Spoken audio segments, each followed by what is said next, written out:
porque la justicia acelera la causa Cuadernos con 2 audiencias semanales. Y por otro lado, Cristina Kirchner calificó a Cuadernos de extorsión y acusó a los fiscales de cometer delitos. Por otro lado, el financista Ernesto Clarence dijo que el dinero se entregaba en el domicilio de Juncal del matrimonio Kirchner. Y bueno, hubo más testimonios también, ¿no? Como que Néstor era mejor persona, pero pegaba a veces hasta sangrar. Bueno, una cantidad de cosas en esta causa que es realmente de una magnitud impresionante. Y está para charlar de este tema con nosotros María Eugenia Talerico, que es abogada penalista y ex vicepresidenta de la Unidad de Información Financiera, más conocida como UIF. María Eugenia, el placer de recibirla en Sinverso aquí. Rebeca y Gabriel vamos a conversar con usted. El placer es mío, muchas gracias, es un gusto estar hablando con ustedes. Saludos a Mendoza, por supuesto, esa provincia tan linda donde viven. La verdad que sí, el gusto es nuestro, reitero, y también en principio y a priori como ciudadano, felicitaciones por lo que hizo para que un juez que en principio había sido nombrado o pretendido por el presidente no terminara en la corte. Esa fue una pelea de esas que valen la pena y le diría que estaba perdida cuando arrancamos, porque era muy difícil, es un juez que le gusta mucho al poder y era una acción muy difícil. La verdad que recibíamos llamados que aflojemos, que ya estaba todo acordado con gobernadores, que no teníamos ninguna chance de que eso no prosperara, pero bueno, no hay peor pelea que la que no se da, así que gracias. Exactamente. María Eugenia, ¿qué está viendo de la causa Cuadernos? Bueno, estamos frente a la lectura finalmente, ¿no? Porque fueron 6 años sin que se inicie el juicio oral, con toda una acción muy concertada entre los defensores de los funcionarios, pero esta vez también del otro lado del mostrador. O sea, no tendríamos la corrupción que tenemos si no hay empresarios o personas del sector privado dispuestos a pagar.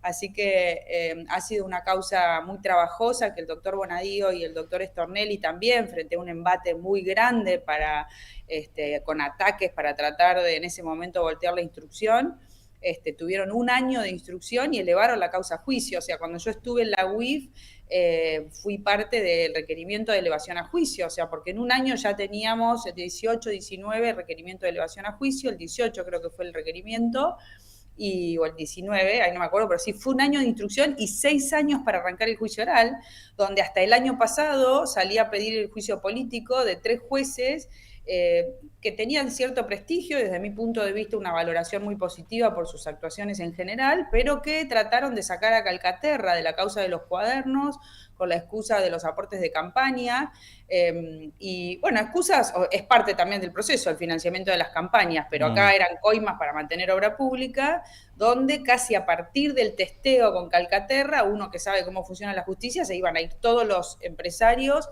detrás del derrumbe de la causa de los Cuadernos, o hasta hoy mismo que vemos un juez como es el doctor Martínez Di Giorgi, que se está prestando a este procesamiento a Bacigalupo. Bacigalupo es la persona a la que Centeno le da los cuadernos. Centeno es el autor de los cuadernos, en el contexto en el que lo ponen preso a Barata, él era el chofer de Barata, anotando toda la recolección de los bolsos. A Barata lo ponen preso por la causa del gas licuado, subsidios que pagábamos y sobreprecios que pagábamos por el tema del gas licuado, y ahí él le entrega los cuadernos a su vecino, que es Bacigalupo. Bacigalupo es quien se los da al periodista. Y bueno, y que es Diego Cabot, ¿no? Al periodista Diego Cabot, que obviamente es quien decidió llevarlo a la justicia antes de la premisa periodística, ¿no? La novedad periodística se postergó para que la justicia tenga este tiempo de investigación, que también es todo un tema en el periodismo, la actitud del periodista Diego Cabot. Este señor Bacigalupo, que era el intermediario de los cuadernos, se los entrega a Cabot y cuando lo liberan a Barata, Centeno se los empieza a reclamar. Entonces vuelven los cuadernos para atrás y tienen algunas anotaciones y enmiendas que se le endilgan a Bacigalupo, y se hizo una causa paralela en otro juzgado, cuando en realidad estas causas generalmente son conexas a la causa principal. Sin embargo, acá hubo un juez y un fiscal dispuestos a armar esa causa paralela. En un momento lo allanan a Bacigalupo y la verdad que quienes estamos entendidos dijimos derrumba la causa, aunque es bastante difícil de derrumbar porque esta causa no solo es Cuadernos, sino que es lo que estamos leyendo en estos días en los requerimientos de elevación, testimonios con los arrepentidos, que en su momento, frente al factor sorpresa, se empezaron a arrepentir y empezaron a contar lo que pasaba, ¿no? Y ahí están los funcionarios del entorno más íntimo de Cristina y Néstor contando no solo el esquema de bárbaro, ¿no? De llevar bolsos en aviones oficiales y bóvedas y toda una cosa que supera la ficción, o la realidad supera cualquier ficción. Sí, es obsceno. Es una cosa impresionante, más el maltrato que tenían hacia las personas de su entorno más íntimo, ¿no? Porque todos coinciden en que se pegaban, revoleaban ceniceros, pateaban bolsos, o sea, así que estamos frente al relato en este momento de los arrepentidos, que fueron colaboradores muy importantes, ley que el kirchnerismo detesta y que los corruptos en general detestan porque obviamente son los instrumentos legales que están sancionando los países para justamente que suceda lo que está sucediendo, descubrir estos grandes entramados de corrupción. Odebrecht en Brasil fue el mismo instrumento el que permite las delaciones premiadas y que los esquemas empiecen a develar. Así que lo que estamos presenciando es la plataforma de inicio de discusión del juicio oral con las pruebas que hay ahí, y que en la próxima etapa, en las cuestiones preliminares, va a venir el ataque de las defensas, obviamente con toda la cantidad de nulidades y cuestiones que ya plantearon durante todo este tiempo y van a volver a reeditar en juicio. Ahora, María Eugenia, a este ritmo, que es, uno dice, bueno, por fin la causa están avanzando, una vez por semana, ahora dos. Yo no puedo creer que esté en un tribunal que no tenga tiempo para una causa de esta magnitud, no atenderla como refiere.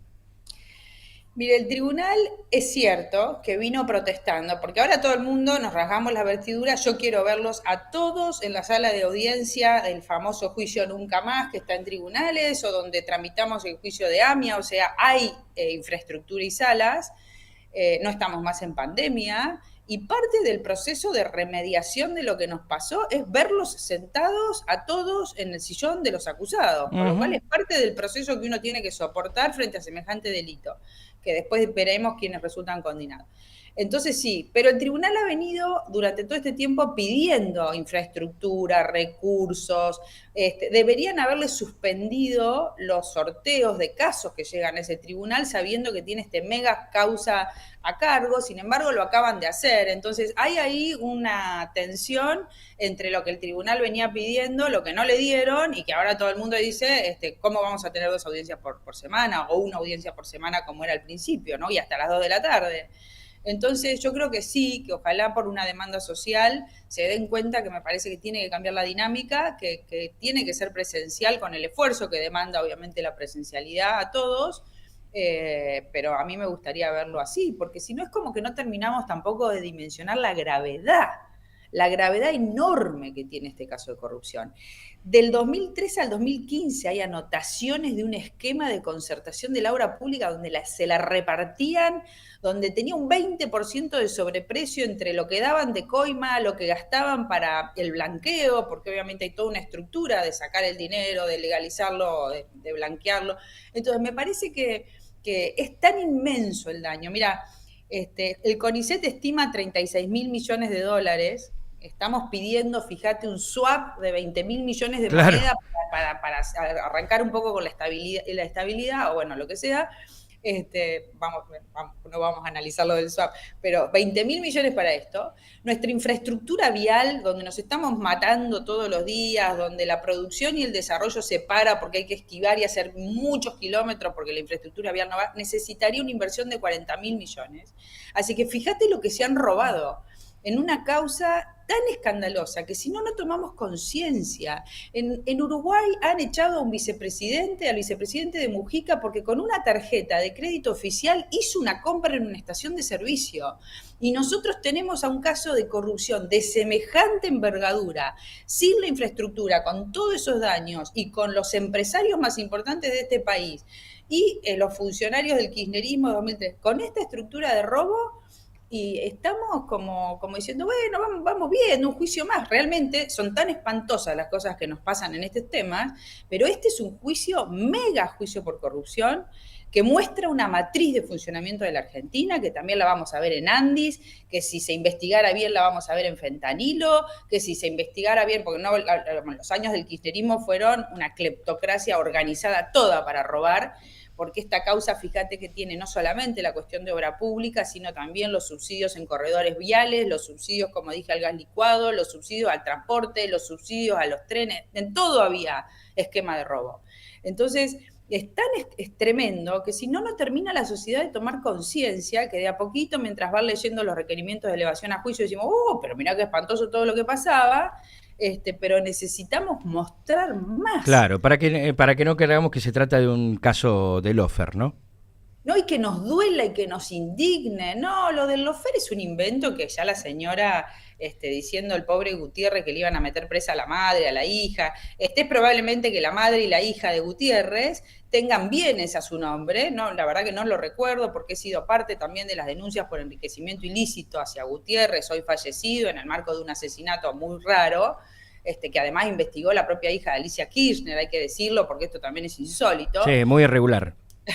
Entonces, o los esquemas, entonces posiblemente, no sé si la madre o la hermana tenían bienes a su nombre, pero cuando el fiscal Stornelli y el juez Bonadío deciden inéditamente poner detenciones, cuando el establishment es intocable en este país, ¿cómo? Fíjate lo que está diciendo el periodista Diego Cabot, hoy todavía no sabe si valió la pena, porque el vacío inmenso que le hacen muchos colegas, porque estamos hablando de los empresarios que dan pauta, que financian, o sea, es el poder real. Entonces, el vacío que le han hecho, colegas, el vacío que le han hecho en ámbitos muy importantes a quien se mete a desafiar a los que tienen el poder real, que son estos empresarios, uno de los cuales acaba o está por ganar, porque ha sido seleccionado en el proceso de licitación, la única licitación que este gobierno sacó de la ruta del Mercosur, de las concesiones. ¿Cómo se llama? Cartelone. Cartelone está sentado en el caso de los cuadernos y va a volver a ganar una licitación que además va a financiar el vice. Entonces, si esto no nos duele, si no entendemos que este país realmente tiene una estructura muy importante de robo en materia de corrupción y no hay sanción, más allá de este juicio, que obviamente es casi un milagro, bueno, estamos muy mal los argentinos, porque la demanda es más social que de la justicia. María Eugenia, perdón que la interrumpa, pero justamente eso, como la demanda también es más social, ¿cuál es la condena que arriesgan? Porque uno pretende quizás, o en muchos casos hablando con diversos ciudadanos, que la condena sea justa, correcta y que sea como corresponde al daño que han causado. Pero nuestro código muchas veces también falla en ese caso. Mira, acá obtuvieron una morigeración porque el requerimiento de elevación a juicio de la UIF los metía a todos como parte de la asociación ilícita, donde tenés estabilidad, división de roles, o sea, las características de una asociación ilícita. Sin embargo, a los empresarios, en principio, la elevación a juicio es por la calificación de cohecho activo. Entonces, es una calificación que creo que la pena máxima son 6 años. Hay otros que están, Clarence, Wagner, quedaron como parte de la organización de la asociación ilícita, donde las penas llegan a los 10 años. O lo que nosotros promovimos desde la UIF, y fue archivado muy rápidamente cuando cambió el gobierno, porque obviamente mientras la UIF nuestra estaba como querellante, no lo permitíamos, el lavado de activo, que es el reciclaje del dinero, porque acá hubo compañías que no fueron investigadas por la evasión tributaria, porque para sacar la plata blanca necesitaste armar una estructura de facturación apócrifa. No hay manera de sacar la plata que cobraban las empresas si vos no tenés facturas truchas que después pagar para sacar la plata de las compañías.